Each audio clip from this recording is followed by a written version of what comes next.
welcome to Insight. I'm very excited about this episode. Today we have some of South Africa's best in the industry. We have a director, a DOP, an editor, and 2 art directors. It's all about informing us all the little intricacies of people in the industry. If you didn't know about the industry, it is teamwork, and I think everyone's job is important to the person who sweeps the set. What do you guys think about that? Definitely. Yeah, definitely. The person who sweeps the person who gives you water, the catering, is just as important as the lead actor. That's my mission. It's more important. Catering, toasted song. Catering, definitely. When the food is good, he's very important. I can recast, but I need my song. So guys, welcome. Today's just going to be a conversation, just chatting and talking about the industry. And I look forward to really chatting to you guys because you all work in different parts of the industry, but all of us in the industry.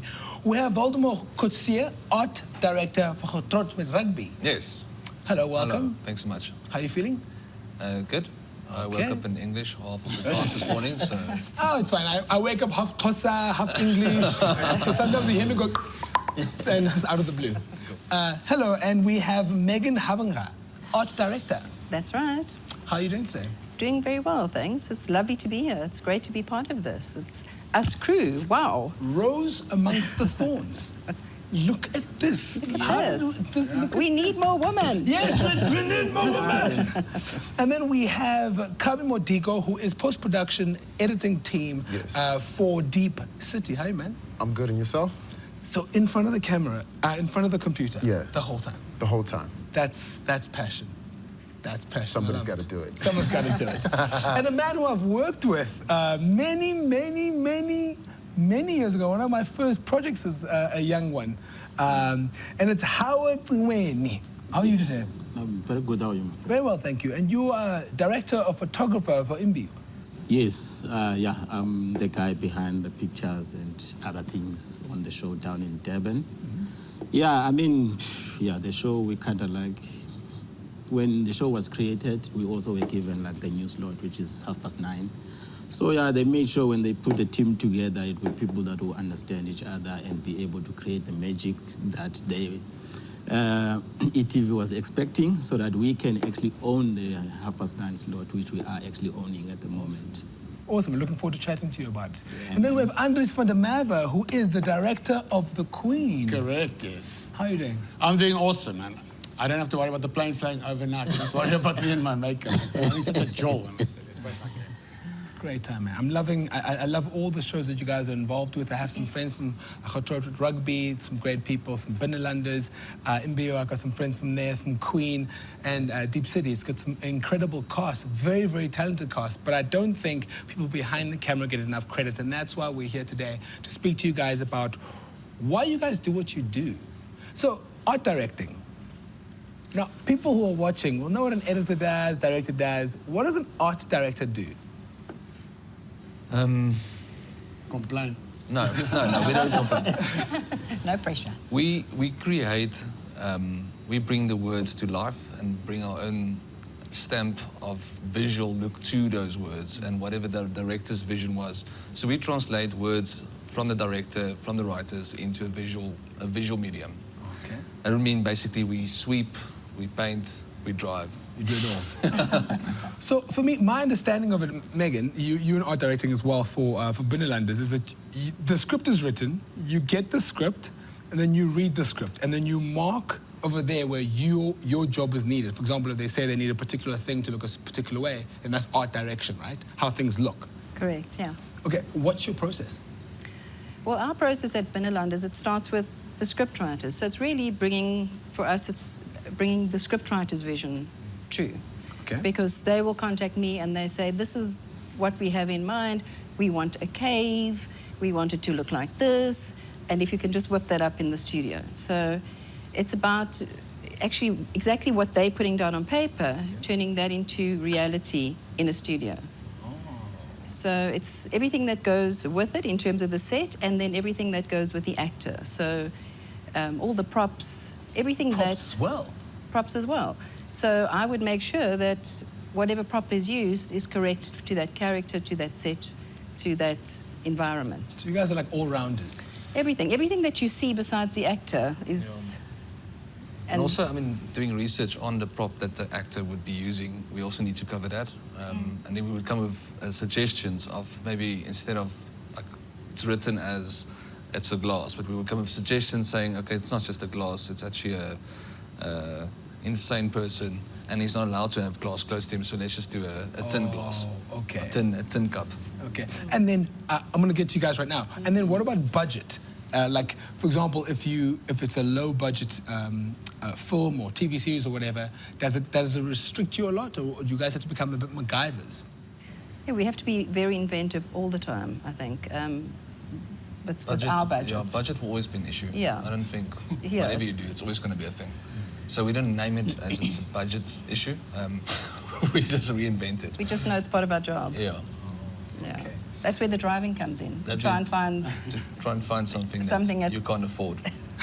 Look, your favor, you run out of favors in the first 2 years of your career, and your friends in the next 5 years, and then after that, family pity you, and then you become stricter in terms of how you actually structure your team and your budget. Right. Kabi, you are an editor. Yes. Now, I have so much respect for editors because, you shoot content on your cell phone and you're like, oh, let me just throw this together. But that is a lot of time in front of the computer. Mm-hmm. How did you get involved in editing? How did you decide that's what I want to do? I was doing like animation and those kind of things. So, before that, I was into art and all that stuff, in school, studying art, thought I wanted to be an artist and whatnot. But then you understand that the world is, evolving, and you have to find other ways of being creative so that you can earn an income. Yeah. So I got into like animation, design, and those kind of things, visual communication, basically. But then, coincidentally, my roommate was a DOP, right? So he kind of... Director of photographer. Yes, he was a director. That's what you are, right? DOP. Yes. Trying to let everyone know. Wording, industry lingo. Yeah, director of photographer, right? So he was that. And then he kind of pulled me into editing. So I started doing like music videos and those kind of things. But basically, I understood the computer, but then while I was doing it, then it started clicking that, when I was a kid, I used to dub videos, music videos, and all those kind of things. I had an obsession of like trying to memorize the lyrics and all that stuff. But that in turn was also like visual communication, you know what I mean? Our parents used to tell us, don't watch too much TV, blah, blah, blah. But you know what I mean? That love for TV, that was me also understanding how to tell stories, you know what I mean? So by the time I started learning these programs and how to put the story together digitally, I was able to kind of learn even those skills throughout the years to the point where I am right now. I'm still learning how to tell stories and all that stuff because it's also an evolving technique, you know what I mean, as per se, because it moves with the times, what's happening, how do people consume this information, what is visually appealing to the target audience. It's also target audience driven and all those things. And you just have to understand the different techniques on how to do that, how to tell those stories in a way that the audience can engage with it and find it entertaining. Incredible. DOP, like the people who are watching at home, a DOP, director, photographer, you're the guy who's behind the camera, all right? Yeah, I would like to call, I would say, all DOPs magic creators. Magic creators. Yeah, or in other words, like HOD of HODs. Because HODs. Yeah, but to be honest with you, we deal with pretty much almost every department. Because for me, as a painter, because there's a script, then there's a director with his vision. Then I need to make that vision to become a reality by creating moving pictures for the director. So then I need to be involved from makeup because I still need to read skin tone details so that when I put my colors, because color palettes are very important in what I do, so that I can be able to balance my colors very well so that it works for the editors. And then sometimes I always make sure that they don't do a lot in terms of grading. So makeup, wardrobe, art directors, we work very closely because, in terms of like what props go on, into my frame, of how we can put them, the mixing of colors and stuff like that. Also looking at the character, what the character is, what the set is. putting everything together. That's all creating just that one frame at that moment. That's what we are looking at. Yeah, that flows down to your cable bashers. So you kind of like deal with all of those people on set, but at the end of the day, what people see on TV, it's what the team has put together. But you then as a DOP, you need to make sure that what people see on TV excites them. In terms of performance, you're gonna move that, you're gonna kind of match that with camera visuals and stuff like that. The camera movements. It's not like you just move the camera for the sake of moving. So everything needs to be sequential, everything needs to be in sync in order for you to bring that vision for the director and the producers to reality. So they actually trust you with their vision, because then at the end of the day, what they put on TV is what you have decided on the day, together with the team, of course. DOP. So Andries, Yes. I think everyone watching thinks they know what a director does. I think everyone imagines they know. They imagine you can hear, oh, cut, that was great, that was terrible. But like, break it down, because there's a lot of things that you guys do that people don't give you guys credit for, and they don't know the depth of the preparation that it takes. You don't just arrive on the day and go, okay, let's go. There's a lot of preparation and pre-production that it takes for you to get to the point that you guys get to be on set. Yes, there's a lot of pre-production work. So basically directing, it's answering about a minimum of 1,000 questions every day, solving problems and stuff, so that's what you have to prepare yourself for. So obviously beforehand, you'll get your scripts, usually like a week in advance, maybe a bit longer, with soaps. Then you gotta like break it all down, you gotta make all your notes for your read-throughs, then you're gonna go sit with your read-throughs with all these guys. And then you go scene by scene and you ask for all the things and you get to a point to discuss every scene.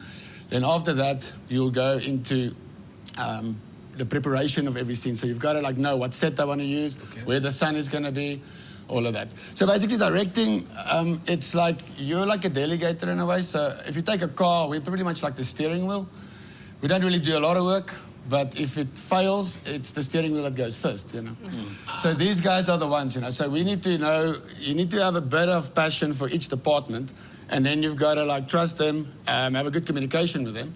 And then when you get to set, all the prep work should be done, so that when you walk on there, then you're the custodian of the story, the script. So basically that's your main job, is you get the script, the story is well written, and then you're going to take it through the process, and it has to translate on screen. Translate means it must look, if you read the scene and you close your eyes, that picture needs to be on the screen.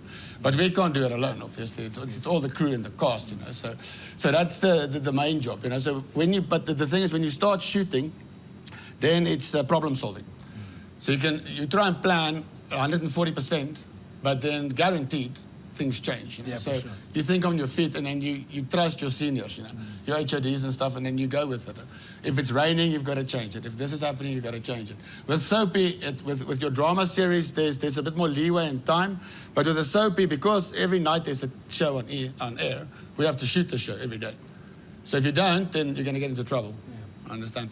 So when you're done with that, obviously, then I go visit Kabi, and then we sit, and then we take all the things we've shot and we put it into place, have our viewings, then you have your channel viewings. And like I said, then it's if they didn't like it, then you didn't do your job. I understand? That's pretty much what we do. So this is a team effort. From everyone is involved, everyone's getting their hands dirty, and other people work closer together, but everyone works together in some shape, form, or means. Definitely. I mean, the nicest thing about a set is when you're on set, there's almost the hierarchy and the egos kind of fall away. We all look the same. We all wear Crocs. Not all of us, but our department. But everybody from the cleaner up to the DOP, we sit together, we eat together. So once you walk into it, then obviously when it gets tricky and there's big problems to be solved, then we'll go back into our hierarchy. But that's the thing I really, really love the most, is like when it's a real family thing, and it's almost like sometimes I feel like you're going to war, into the trenches, and you've got your army of good souls with you to go and fight this battle and get a good product on, So that's what drives me all the time. And I don't have to wear suits and stuff. I can wear the same clothes every day. I'm sure the people around you love it that you wear the same thing. Guys, let's talk about the industry. What can we do to improve our industry, to get better quality product out of South Africa? What can we do? And you guys are in the industry, you are in it deeper than most people are. What do you think can be done to improve the skills and the quality of our industry? Kabi, I'll start with you. I think from a story perspective, like us telling authentic stories, like South African stories, you know what I mean, where our languages, the people in the street are represented, you know what I mean, and what we see on TV, I think that'll be a good start. And just for us to be able to also collaborate and integrate the industry with other art forms, right? Like you look at other places where film or visual communication or whatever, TV and all this entertainment that's on TV is integrated with things like music and all these things. I mean, in South Africa, it's very hard for me to use popular music and bring it into my story so that my story looks like real life. You know what I mean? And then the audience engages with it on a different level. I feel like we do not take advantage of that, all the resources that we have culturally. If we could do more of that, I think we could be able to tell really brilliant stories and not be able, and not just like right now I'm speaking English with you, and I see a lot of content as well that's digressing back to us, just telling like stories, like you have black people speaking English on TV and you're like, okay, cool. That's not really the world how we interpret it. And you're saying these people are supposed to be like DiepCity, or you're saying, you know what I mean? But the DiepCity speaking English, I don't understand. That's not reality. And that's not gonna sell internationally. It's not gonna even entertain the people, because when they're watching it, they wanna see themselves. They wanna feel the textures of their everyday life. You know what I mean? And if we could do more of that, we could produce magic. Man, what do you think? Yeah, I agree. That's what I feel, is that we need to tell a lot more of our own stories. We almost watch way too much foreign TV, American. I mean, there's so many kids you speak to that have an American accent, and it's because the amount of TV they've watched. And I think we need to tell our own stories. Of every culture in this country, we need to pump money into that, to tell our own stories, and we must be watching our own stuff. The Afrikaans market's doing very well at creating incredible content. I worked with KekNet recently, and they're really putting a lot of money into creating great quality Afrikaans content. And it's about that authentic storytelling that I'm really enjoying. Definitely. Great performances, and you know, the budget might not be as big as it could be, but it's great to watch a group being able to create such incredible content. So, Waldemar, how did you get into the industry? I want to just add on to go ahead. onto their conversation. I think the biggest thing is, if you want to grow on this, you need to almost create a hub of resources, because resources is our biggest thing to actually create stories. It's not like there's not enough stories going around. There's a lot of stories going around. It's getting that story financed and getting that story into a space where they can actually make it. So we're not investing in our younger generation filmmakers and crew to actually develop that. So if we've got one hub, just an idea, like a studio hub, where I was next to you, and we were shooting in our studio, you in your studio, we could have used the budgets even better if we can just split the resources and make it that goes to screen. And there's a weird opinion that the industry's got a lot of money. We actually don't have a lot of money. No. And that's also getting into our way. Like if you do a location shoot, your locations are way too expensive for what you're actually doing there. So we also need public to understand it's also just, we are trying to create content, but the harder you make it for us to actually afford it, we can't actually put out decent content. That's a great point. How I got into the industry is I actually wanted to How become did you do art directing? How did that happen? My family is quite autistic. I actually wanted to become a diesel mechanic. Diesel mechanic. Yeah.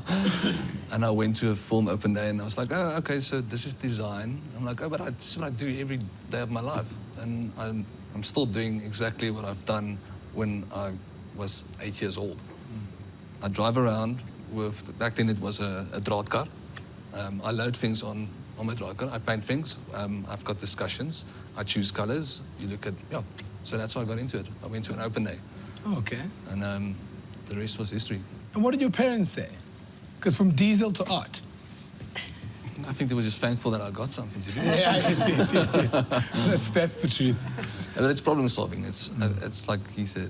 It's you like different setups. You like to problem solve. You don't like the same thing. The world's literally like the other option for me was being a farmer. But I'm actually farming right now. I'm going to get into my buggy from here, and I'm going to drive to the next site. I'm going to check what that site's doing. I'm going to drive to studio, see what's happening at studio. So I've just got a much bigger farm. Yeah. And how did you get into the industry, being a DOP, Mr. Howard? Yeah, it took a while. Yeah, as a boy from the Eastern Cape, from Eslalini, and I'm sure I go to Njani. So yeah, it was not easy, but I'll also say thank you to how we were raised from back in the day and how things were done in school. Because I mean, what they call in school these days, what is it, assignments or stuff like that, or projects, we used to call it handwork. So we did a lot of handwork. So where I come from, we have kind of like clay mountains. So you used to go dig down like clay and bring it back, and then you are given at school, you need to bring this tomorrow. So you use clay to create whatever. So it's either if they say you create a tractor, you're from the rural areas, what they think about is tractors, cows and donkeys and stuff like that. So then you start creating those things. The more you see that how good you are, then even outside school, you start creating your own stuff. So then that became something that I loved, because now it was art that I was loving. On my spare time, I would create a lot of those.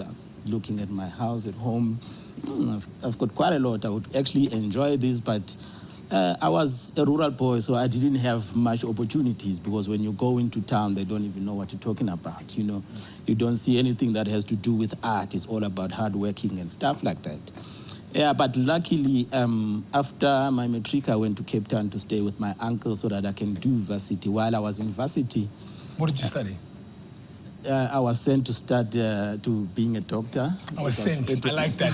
Yeah. Very Xhosa family. Yeah. Yes. I know it goes. He said I was sent. Yes. I didn't go study. I was sent. Okay, sure. I was told yes, it's either a doctor or our family, we have a lot of police people, so it's either you become a cop. So guys, enough. Stop sending people to do things that you want. Yeah.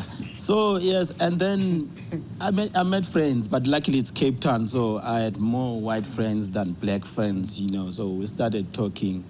I had a friend, Yanni.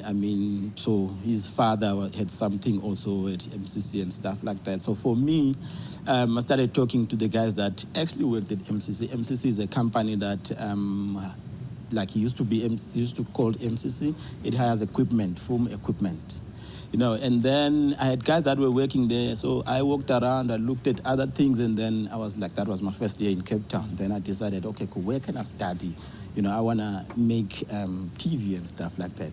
Then those guys guided me. So then I had to deviate from what I was sent to do. From being a doctor, the one you were sent to. Yes. Cutting people open and saving lives. Yeah. Okay, sharp. Then I started a new career for myself. So while I was in film school, Cape Town International Film School, then I had to decide, 6 months down the line, what do I want to do? So for me, it was all about painting the picture. So I was like, I'm not going to kind of do visual arts. You know, I want to do moving pictures. So I started there. I learned, that was like late in the 90s. And then, early 2000s, I started, working. I started as a VT operator, and then I worked my way up. So the rest is history. I met you when we did that project. That was a long time ago. So I'm still going, and I'm still enjoying it, because what I do, I challenge myself almost every day. And I'm not a fan of editors. Some love me, some don't love me, because I'm very specific with my shots sometimes. And also when you're looking at the cut, and then you ask yourself, you sit down with the director, like, but we created a special for this. Where is that special? We call them special. Where is that special? Then you go back, like, no, we can't approve this. We need to go find this footage. This is for this moment, for that moment. So, those kind of things. So an editor and a director, how close did you guys work? Because sometimes I watch films and I'm like, okay, I can feel the editor and the director worked well together, and they worked a lot together, and then you're like, okay, I don't know what happened there.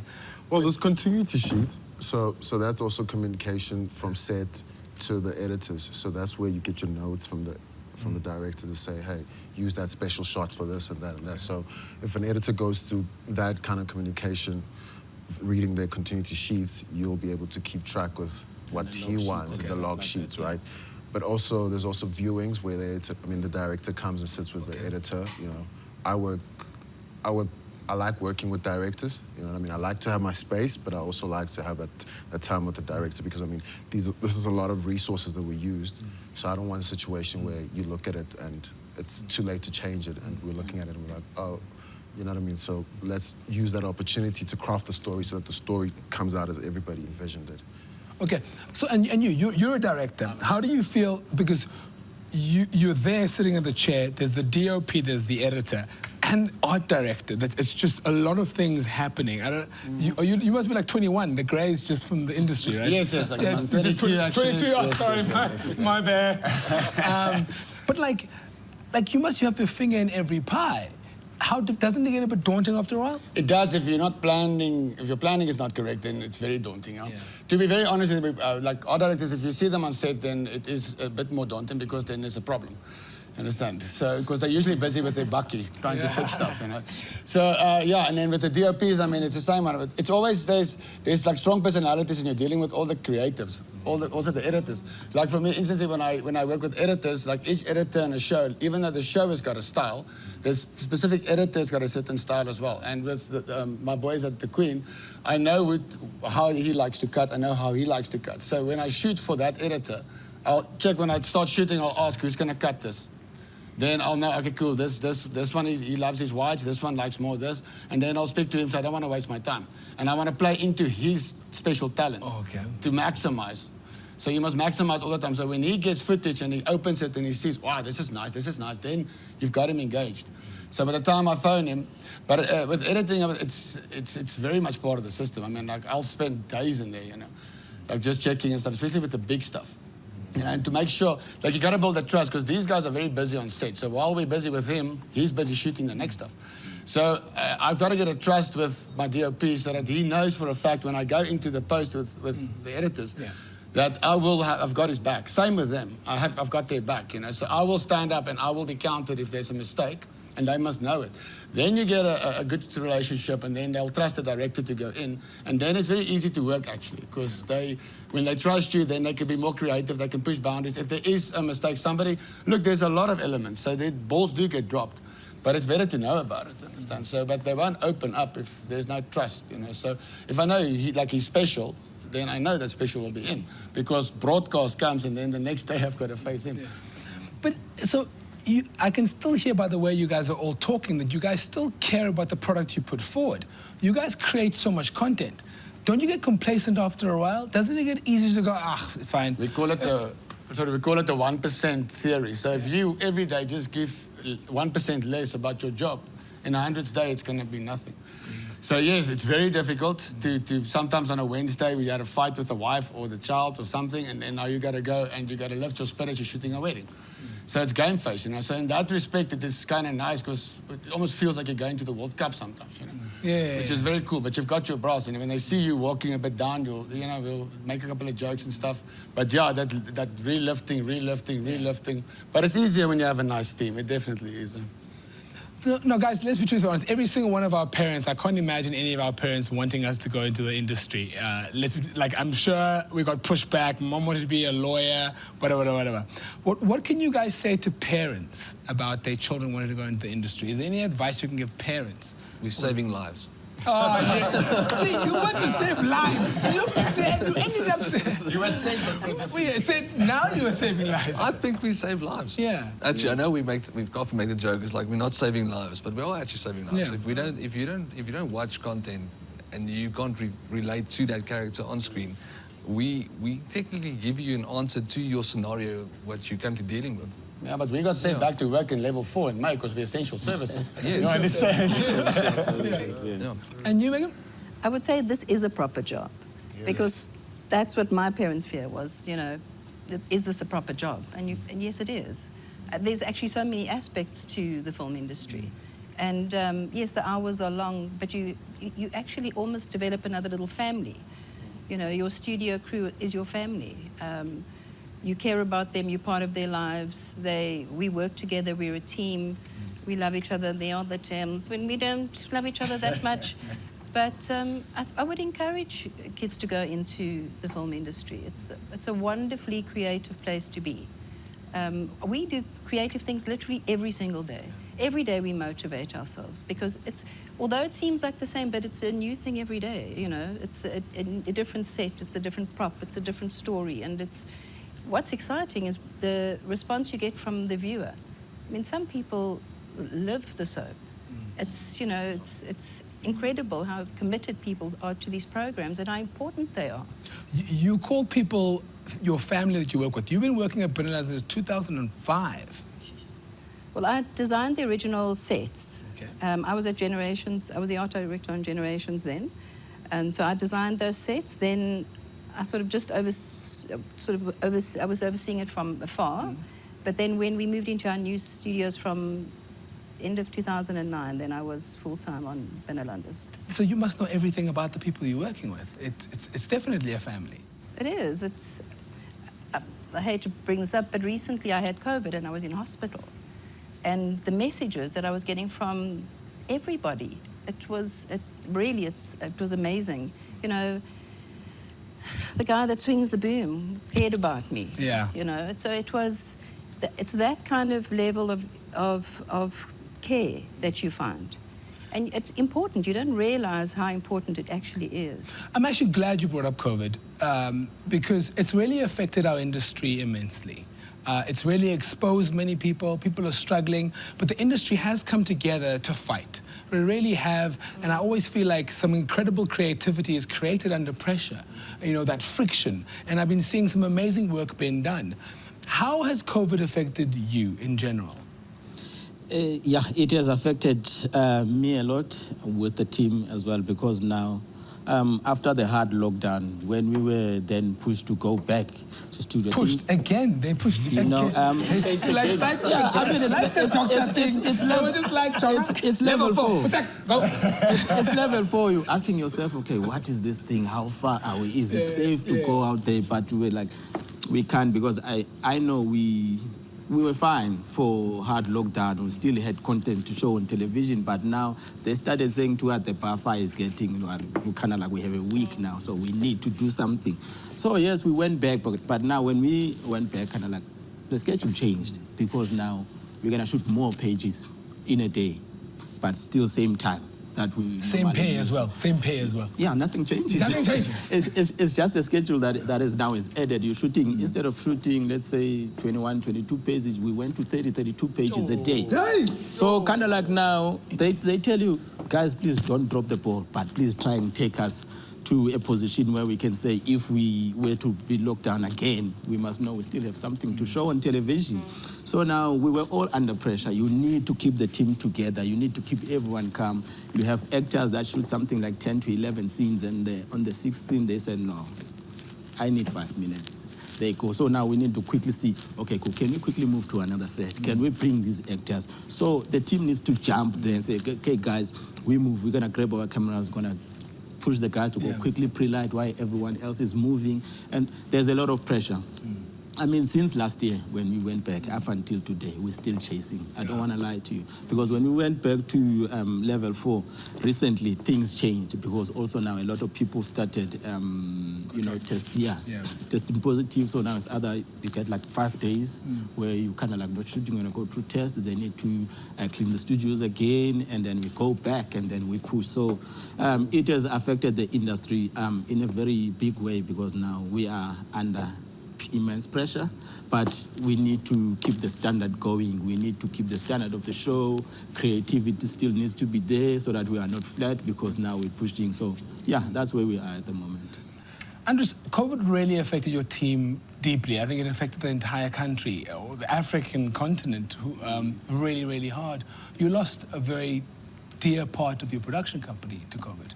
Yeah, we lost a mentor, a friend, great performer, awesome businessman, but a great friend and a great mentor, Mr. Shaw, yeah. So it was extremely emotional for us. I'm not going to cry today. So basically it's like again, hashtag the show must go on.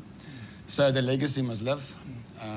But yeah, I mean, we were busy shooting, and we knew he was not well and stuff, but obviously they're very private people.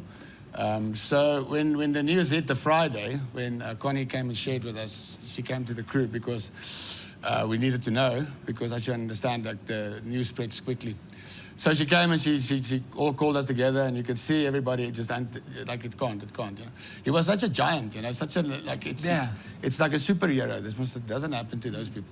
But she told us there was a lot of emotion. It's like a sledgehammer to the soul. Yeah, then we cried. I mean, we all sat there for about half an hour. You can't comprehend it. She was so gracious and so strong when she was there, so she gave us a bit of hope. But the amazing thing was, afterwards, when we kind of gathered ourselves, I stood up and I said to the crew, okay, guys, and now, and they all, like one man and woman, they said we shoot.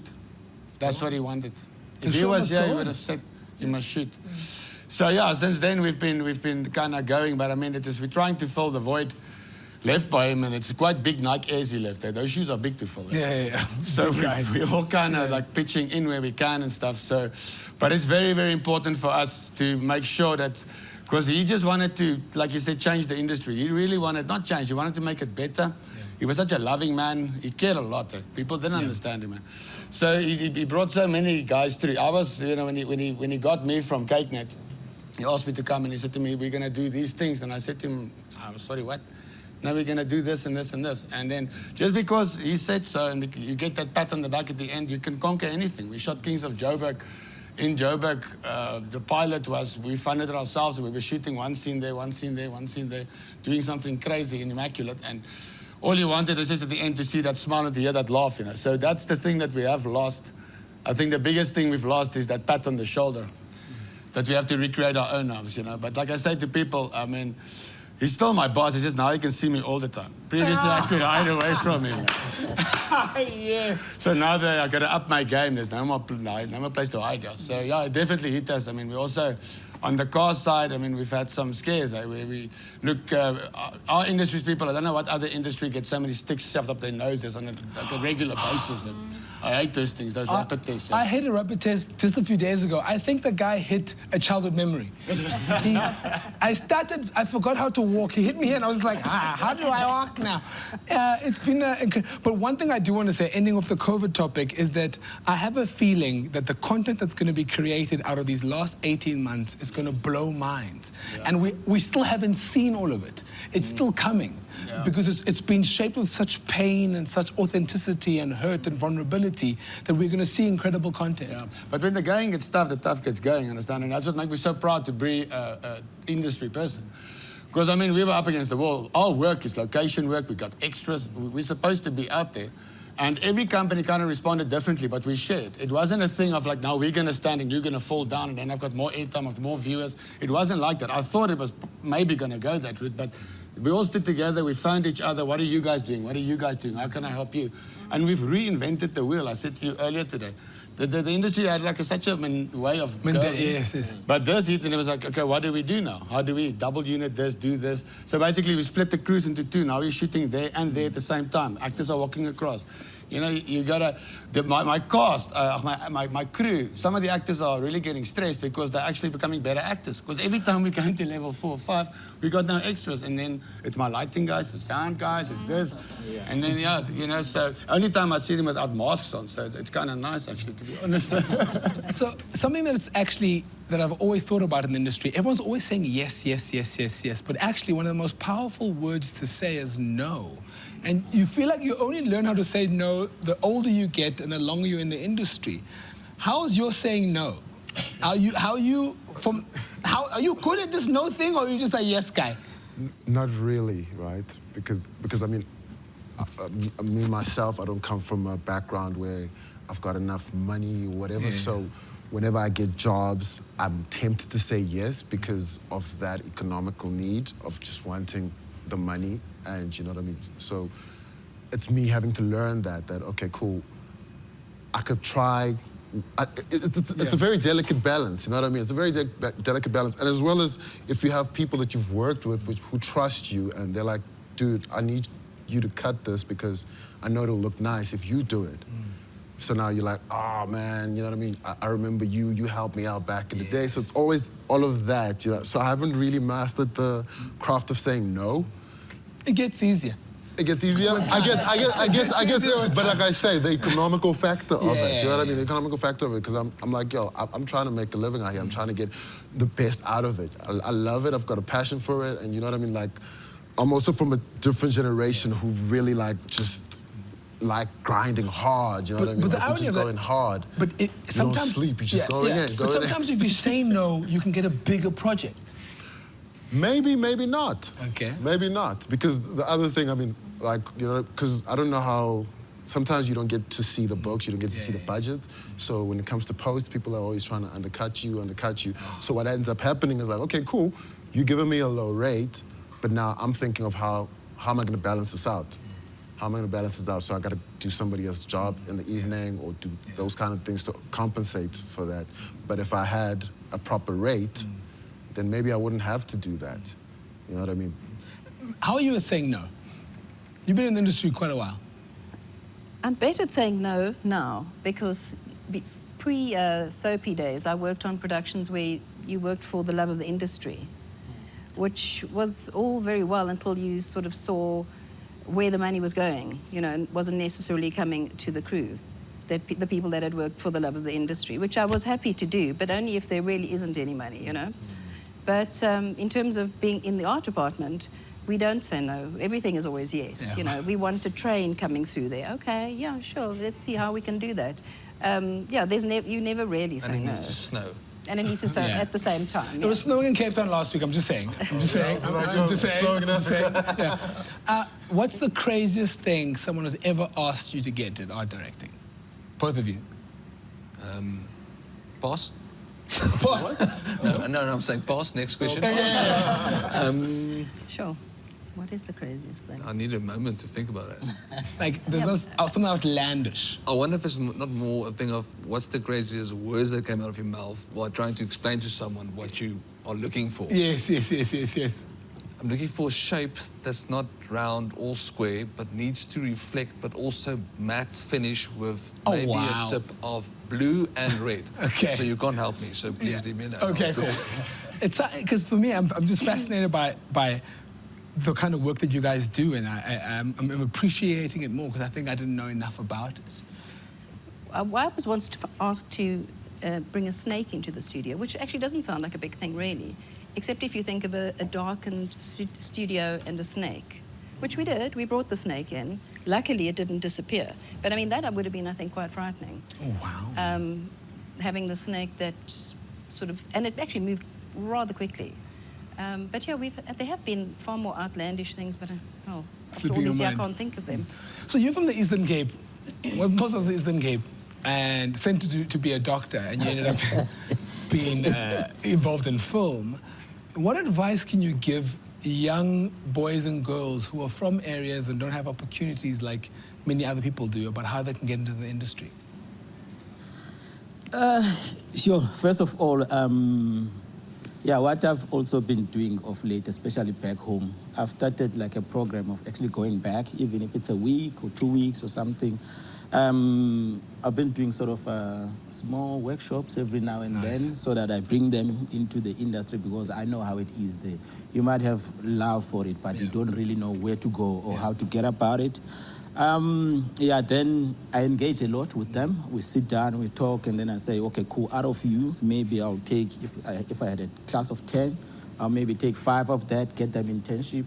From the productions that I know, I go and ask, then, you set them off like that. And another thing for Eastern Cape is kind of like the message I would also like to kind of like deliver there to parents. They need to understand that this is a career, Filmmaking is a career. My parents didn't know about it. They were very angry at me when they actually found out what I decided to do. But 21 years down the line, I'm still in the business. I'm going strong. I've shown to them that I can provide, from making films and stuff like that. So what I would like to say to those young ones is like they need to follow their dreams, and also they need to come out of the shells that they are in, because most of people are in those shells because they are scared to say, okay, cool, I need to go out there, I need to ask questions. We have social media these days. You can go on my Instagram, ask questions. I'm very happy to answer those questions. set up a meeting with me, I do that. Sometimes I just drive down to the Eastern Cape just to meet some kid who wanted to meet and talk to me about, opportunities are there these days. You just need to, if you see someone, try and see can I talk to this person? And then if the person they respond, then if they can't help you, I think like I normally do, if maybe someone who wants to edit, who wants to write, I'll always then team them up with someone that I know is a writer or is an editor. And also to close on that, also it's kind of like it's a plea to our government. They need to recognize the industry. Them recognizing the industry, then they'll be able, to kind of like release some resources for us to be able to, create a hub where we can have a pool of a lot of young, artists that we can bring out, and then we help out of the, funny enough, our government will always brag that out of the film industry we made whatever billions, but do they bring them back? To reinvest in the industry, we get nothing from the government. So if the government can actually look at the other countries, and be involved in terms of, the film industry, invest some money, things will change. It will be easy for us to tell more, Nguni stories on our television, because now it will be easy. We're getting support from everywhere, because to be honest, even the producers, they know to get money at something else. You want to do workshops. There's just so much that you're going to go through before you can even get, let's say, maybe a 5,000 rand so that you can feed the kids. You're not going to make money for yourself. So, yeah, it's the producers, them also, putting something together that they can give back at the end of the day together with the government and us that we've been in the industry for a long time, also to come try and do a lot of stuff, trying to give back. But also those kids, they need to come forward so that we need to know that there's the pool of those children that are really hungry for this. Because another issue, I'm in Durban now. Sometimes it's hot. It's very hot. When we were taken to Durban, also another thing was kind of like a lot of training because there's no industry. But luckily, I started working with a company called Imbewu back in 2012, where we're doing a lot of workshops there. I'll say 90% of the kids that are there now are from those classes that we did Nabozu there. But now you kind of like, you find these guys that they've only been on Imbewu for 1 year. Now when you say, okay, cool, you don't do this like this, try and approach this like this. And then now they feel like they know it all. Okay. So also there's a message for those that are already inside. I'm still learning 21 years down the line. You can't be in the industry for 3 months and you come and tell me now that you know it all. Yeah. When I come to you and say something like this, you need to know, okay, cool. So then listen, So yeah, it's also very important that we have the pool of those kids coming out to show us the love and the hunger for the industry.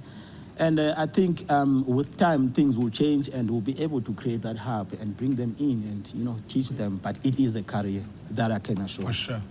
Andries, so he's talking about the young and being open to get criticism and get information, but how hungry are you and how badly do you want it? What is the best piece of advice anyone has given you when you were young or now about the industry and directing? Okay, well, probably the best one is like... Because there's a lot of creative competitiveness, So the one my mentor said to me one day, because one of my colleagues kind of got ahead of the game and got a position that I wanted, the first directing job. And then I was a bit miserable, and she said to me, like, do you have a career? I'm like, yeah. So worry about your own career then.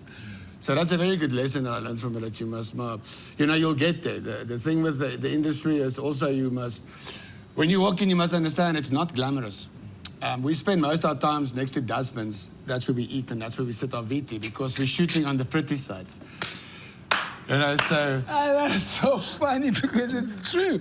I'm picturing a director and I can see a dustbin, I can see an ashtray, yes. I can see the VT screen. Yes. And there's a dustbin. There's always a dustbin. I don't know why, but there's always a dustbin. Yes. So the glamorous side of it is only when we go to parties and stuff. That happens twice a year maybe. But the majority of it, it's a hard slog, you know. It's hard work, but it's fun work. You actually get to achieve stuff, and you actually get to a point where you feel very good about yourself, you know. But, you know, the thing is also with the kids who come in, when you study it, you must really believe that you want to do it. Come and try it out and stuff. But you must understand, when you're done, you can get a degree. When you come to set, you're going to start at the bottom again. That's how we kind of filter it out, you know, to make sure that you want to do this, you want to work there. So don't expect you're going to come from university and become a DOP or an art director or an editor or a director, you know. Because it's also the journey is so nice when you're on set, that learning stuff, you know, because I started off in editing, then I went to camera, then I went to extras, then I did some production work. So by the time I got to directing, I kind of felt I'm kind of got the base now that I can actually excel on top. It's a very lonely place. I mean, our jobs are very lonely. Okay, you're lonely because you're sitting in a suite. We're lonely because of different reasons. But I mean, when you get to directing, you're on your own in a way if things go bad. You're the same. So you need to know where to falter. You know, you can't be reaching that point, and if you don't actually really understand the nuts and bolts of this industry, you're going to get burnt. So enjoy the journey. There's less pressure because when you get to directing and DOP and art directing, there's a lot of pressure because it's opinionated. Understand? It's like accounting. You do your job and the numbers make sense. With our job, it's they either like it or they don't. Sure. So you need to know what you're doing. So I really enjoyed the journey when I was younger and I could like drive around and have drinks with the crew and. You know, you can, but I feel like when you get to this position now, you almost kind of let them have their parties and stuff, but you got to go and prep for tomorrow, and you got to do this and this and this. So you don't really want to get there too quickly because you won't actually value it, and you won't be the best you. So I'd say like take 7 years at least. Learn all the trades, go through the ranks, enjoy the vibe without the pressure, and then when it's time, your time will come. Like before you get married, just play around a bit. Definitely, and then you can get married. Yes, some swing sets, you know. Yeah. Well, no, what's the best advice you've received? It can be in the industry or our department. You've started it, so finish it. And that's probably the best advice I ever got. Until today, even if you just go to work, you drove all the way to work, so you started it, so finish your day. Pull through. Short and sweet. I love that. Megan? Yeah. Probably, sure. Years ago when I first started out, I was finding locations for the advertising industry. And on the first job, I was told that I was working too hard. Yeah. Never ever heard. Have anyone ever told you that? No, in Israel, but not here. And I was so flummoxed. It surprised me because they had asked me for a blue kitchen, and I think I went to every corner in Johannesburg, and I did find a blue kitchen. And I presented all these things, all the pictures, and he just said, yeah, you really are working too hard, and made me think about it. And I thought, well, if that's my work ethic, it's going to stay. That's the ethic I'll have. And I've come across a lot of people that aren't working hard enough, actually. But I think that's something that stayed with me, is it's okay to work too hard, you know. And you, what is the best advice you think you've received? And how old are you? Because you've been speaking like you're younger than me. No, I'm not that young. How old are you? We're like 37. Oh, okay, no, you're older than me. Because I was like, oh, maybe I'm older than this guy. Advice, just like I can't recall any great advice I've had. Like, you know. That's how lonely editing is. No, not even advice from anyone. I don't know. Yes, it's very lonely. It's very lonely because it's so technical that only a few people Apple S. Press Apple S. Save. Apple S. Save. Oh, yes. Apple. Save. Okay, save. Yes. Save. That's Good the advice. best advice. Yes. Apple S. Apple S. Before I jump onto you guys about advice, how do you stop yourself from not getting lost in the world of going to internet, playing games while you're editing? Because if I'm on my cell phone working, it's easy for a WhatsApp to come over. I'm like, hey, I'm coming. I mean, you have to. I mean, by now these things are like we're used to them. I remember when Facebook first came through, like, you know, it was a whole thing like don't let people in the workplace get into their what is it? Facebook, like watch their social media or whatever. But now I think people are used to it, so it's like part of reality that you need to manage that.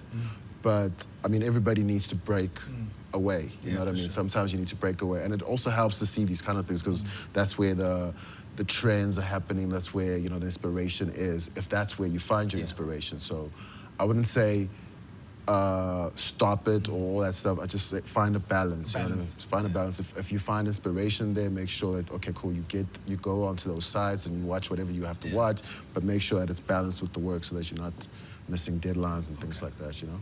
Best advice you've received? Yeah, I think I would say it was from my American mentor, when he told me that I shouldn't come into the industry because I have love for money or I'm looking for quick buck.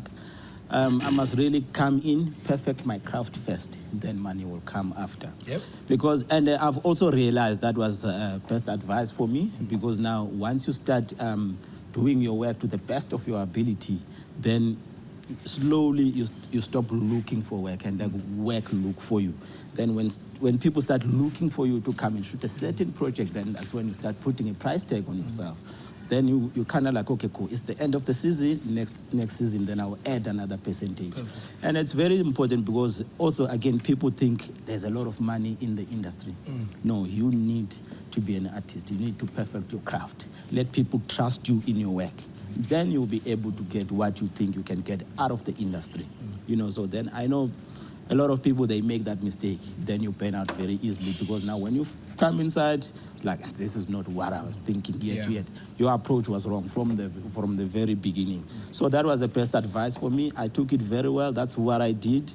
Now, yeah, I don't want to lie. I would say I'm reaping the rewards of that. Loving it. All right, I'm going to ask each and every one of you the same question. Answer as fast as you can, and just the first thing that comes to mind. Your favorite international director and why? I would say Oliver Stone. Ooh. Yeah, definitely Oliver Stone. I like Oliver Stone because when he makes a movie, things change. So he made Platoon, then they started focusing on Vietnam. He did JFK, they started worrying about that. He also he comes from similar roots to me, and he's a go-getter. I mean, he went into the forest in the Philippines and shot Platoon there on a shoestring. People told him he couldn't do it, but he kept on doing it, you know.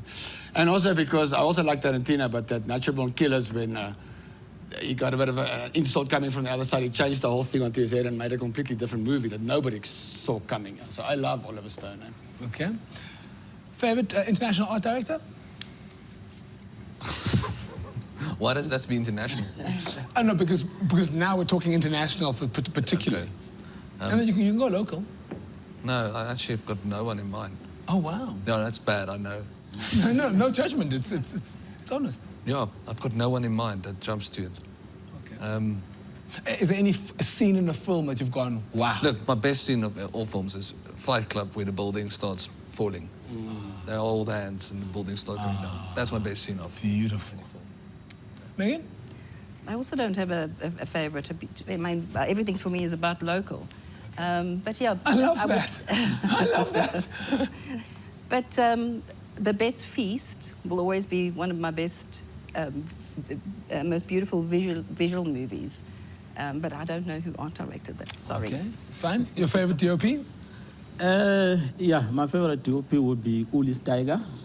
Yeah, reason being, Uli has been working a lot with Roland Emmerich. So what I like about Roland is that guy that always, directs and creates those movies that kind of like out of the ordinary, not your normal movies and stuff like that. I mean, they started working together, I think, back with the movie Godzilla, and then they've done many movies than that. And I also had the privilege to actually work with both of them when they were in South Africa on 10,000 BC with Moonlighting. Yeah, I think we spent almost 6 months together, and I used to visit them, we used to sit down, we used to talk, so I've been following them since then, though. Okay. Uli's Tiger is... Favorite editor? I don't have any, hey? International? Yeah. I don't have any. Locally?